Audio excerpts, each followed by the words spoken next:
आप grievance committee में भी हैं और वहाँ पर अपने क्षेत्र के लिए खास तौर पर कई ऐसी समस्याएं हैं। हम ऐसे दुर्गम इलाके से आते हैं कि जहाँ पर हमें जो है वो समस्याओं की कमी नहीं है। फिर भी कितना सॉल्व आप कर पाए हैं और कितनी मांगे वहाँ पर आप आज तक रख पाए हैं और क्या-क्या मांगे रख पाए हैं? देखिए, ग्रीवेंस कमेटी का मेंबर्स होना मेरे लिए सौभाग्य की बात है, क्योंकि ये सरकार का ही पार्ट होता है और राज्यसभा राज्यपाल जी जो है आदरणीय, उनकी नोटिफिकेशन से हमें आते हैं। हुँ, हुँ। तो आप जैसे जानते हैं कि मैं अनुसूचित जाति विभाग जिला जल कांग्रेस संवर्धन, कमेटी जी। का जो चेयरमैन बना हूँ, उसी के बल पे, संगठन के बल पे मुझे जिला शिकायत निवारण कमेटी का सदस्य बनाया जी। गया सरकार के द्वारा। हुँ। तो वहाँ पे मैंने अभी तक, क्योंकि हमारी 2 ही मीटिंगें हो पाई हैं। तो अच्छा। पहली मीटिंग में मैंने मुद्दे रखे थे, उसमें एक हमारी बस जो है वो त्रिया तक ही जाती थी, हुँ। खवाली नहीं पहुँचती थी, तो उसका मैंने सवाल दिया था। जी। तो बस वाला मेरा जो था एक मुद्दा त्रिया से खवाली तक का, वो पहले आरएम साहब पहली मीटिंग में मान गए थे कि हम एक्सटेंड कर देंगे, 3 किलोमीटर की दूरी है और सुबह चलती है वो बस ना। हुँ। तो सुबह के टाइम में हमारे पास खवाली तक बस पहुँचने वाली कोई नहीं थी। हुँ। तो इस चक्कर में वो थोड़ा डिले हुआ। दूसरी मीटिंग में जब पूछा गया सवाल, तो वो उन्होंने शेड्यूल लेटर जो है आरएम साहब जो है वो उन्होंने लेटर भेज दिया था आरटीओ को, क्योंकि टाइम टेबल की चेंजिंग आरटीओ करते हैं। तो अभी क्योंकि वो बीच में भादो साहब का प्रोग्राम हुआ था, उन्होंने अनाउंस भी किया था, उस दिन बस हमें खवाली तक पहुंचा भी दी। फिर से टेक्निकल प्रॉब्लम ये आ गई कि ऑब्जेक्शन कर रहे थे मसरूम में कुछ बस वाले हुँ। टाइम बदलने के लिए, तो वो अच्छा, टाइमिंग का हाँ, इश्यू है। टाइमिंग बदलनी थी हुँ। पूरी। फिर भी दिक्कतें बीच में बड़ी आ रही थी टाइमिंग बदलने के लिए। तो अभी क्योंकि अभी हमारी जो खवाली से कुठेड़ तक की 3 किलोमीटर की और एक्सटेंशन होनी है, जिसका बस उद्घाटन हो सकता है 31 मार्च से पहले हो जाएगा। हुँ। और माननीय मंत्री साहब ने भी बोल दिया है एक्सीस या एससी साहब को, और मैंने बड़ा रिक्वेस्ट किया था, और एसडीओ कोटी में संजीव अत्री जी ने भी इसमें बड़े एफर्ट डाले हैं। तो आज भी मेरी बात हो रही थी उनसे, तो वो भी होगा। तो मैं इस चक्कर में रुक गया हूँ कि अगर मुझे उस बस को एक्सटेंड खवाली तक करना है, तो अगर बस का उद्घाटन कुठेड़ तक हो जाएगा 31 मार्च से, तो मैं वो कट्ठा ही खवाली ना करके फिर त्रिया से सीधे कुठेड़ तक की एक्सटेंशन है, तो मेरे लिए फ्यूचर में दिक्कत नहीं रहेगी। इसलिए वो अभी ये सारी चीज़ें जो है 31 मार्च से पहले हो जाएंगी। एक एजेंडा ये था जो ग्रीवेंस कमेटी में और हमारे लोगों की वो बड़ी ज्वलंत समस्या थी। दूसरा मुद्दा यही जो मैं बता रहा हूँ, सड़क वाला था, वो भी रिजॉल्व हो जाएगा। वो भी 31 मार्च से पहले का है।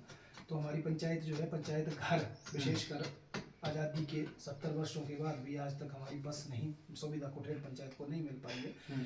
तो वो पूरी कोशिश है कि इस 31 मार्च से पहले हम बस वहाँ तक पहुँचा देंगे, सड़क की पासिंग करवा देंगे और बस भी पहुँच जाएगी। एक और मुद्दा था, मेरी दुलार पंचायत में एक स्कूल है जीपीएस धानुई करके, जिसमें 4 कमरे पूरी तरह डिसमेंटल होने के योग्य हैं। तो जब मैं बीडीसी बना, उसके दूसरे का साल में मैंने ये विजिट किया, बीच में देखी बिल्डिंग, तो ये मैंने डाला था प्रोसेस में कि इसको डिसमेंटल के ऑर्डर करवा के बिल्डिंग डिसमेंटल कर दी जाए, और 2 कमरे जो पहले और बने हुए हैं जिसमें बच्चे बैठते हैं, उसके साथ 1-2 कमरा और बना करके वहाँ अच्छी व्यवस्था हो जाए।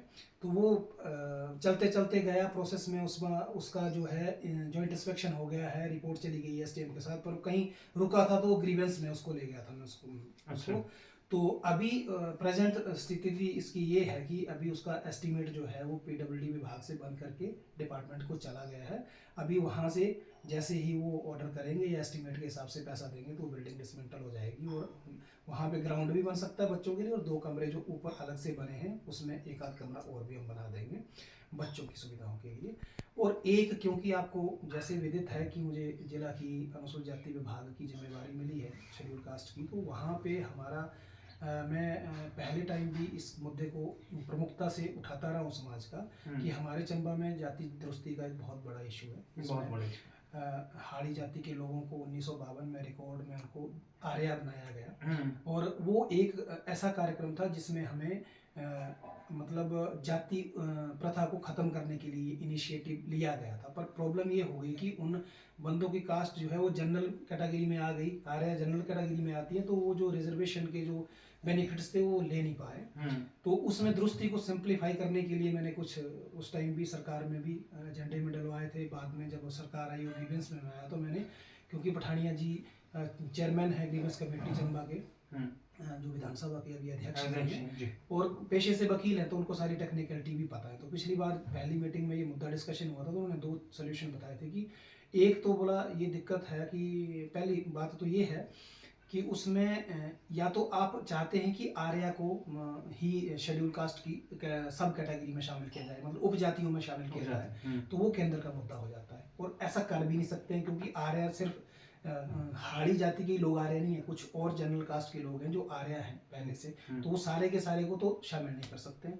दूसरा प्रोविज़न है उसमें जो कास्ट करेक्शन का, उसमें मेरा प्रमुखता से मुद्दा ये था, क्योंकि भारद्वाज साहब जी जब विधानसभा में थे तो उन्होंने सबसे पहले ये कमिश्नर से ऑर्डर होते थे, जो हमारा कमिश्नर बैठते हैं धर्मशाला में, उनसे डिविजनल कमिश्नर जो होते हैं, तो उससे भारद्वाज साहब ने सिंप्लीफाई करके पहले डीसी चंबा को पावर दिलवाई कि डीसी चंबा ही इसको ऑर्डर कर पाए।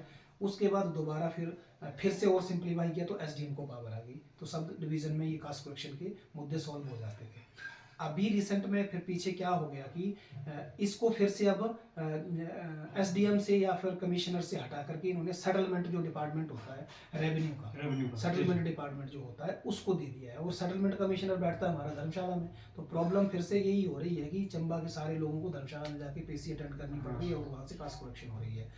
तो फिर से मैंने अभी दूसरी मीटिंग में ये रिक्वेस्ट लगाई थी अपने अध्यक्ष साहब से ग्रीवेंस कमेटी में कि एटलीस्ट जो हम सब कैटेगरी में शामिल नहीं करवा सकते, तो सिंप्लीफाई के लिए फिर से दोबारा एसडीएम को पावर आ जाए या तहसीलदार को आ जाए, जो इसके अंतकाल भी करता है फाइनली, तो हमारे लोगों को जो है धर्मशाला ना घूमना पड़े।